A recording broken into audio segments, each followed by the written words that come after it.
Degree থাকলেই কি মানুষ ভালো মানুষ হয়ে যায়? শিক্ষিত হলেই কি চরিত্রবান হয়? আসলে দুটি এক জিনিস না। শিক্ষা মানুষকে জ্ঞান দেয়, আর চরিত্র গড়ে তোলে মূল্যবোধ, সততা আর দায়িত্ববোধ। একজন মানুষ অনেক শিক্ষিত হতে পারে, অনেক বই পড়তে পারে, কিন্তু তার ভিতরে যদি কোনো মূল্যবোধ না থাকে, তাহলে সেই শিক্ষা সমাজের কতটুকু কাজে লাগতে পারে? শিক্ষা মস্তিষ্ক বা মাথাকে বড় করে, কিন্তু চরিত্র মানুষকে বড় করে। আমরা অনেক সময় দেখি উচ্চ শিক্ষিত অনেক বড় পদে চাকরি করে, কিন্তু তার আচরণে অহংকার, অন্যায়ের সঙ্গে আপোষ করে বা নিজের স্বার্থের জন্য অন্যের ক্ষতি করতেও দ্বিধা করে না।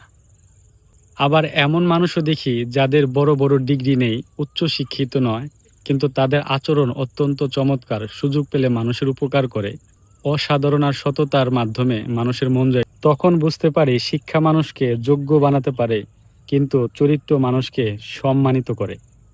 আপনার কি মনে হয়, আমরা আসলে শিক্ষাকে বেশি গুরুত্ব দিচ্ছি না চরিত্র গঠনে? কমেন্ট করে জানাতে পারেন। ভিডিওটি ভালো লাগলে শেয়ার করতে পারেন।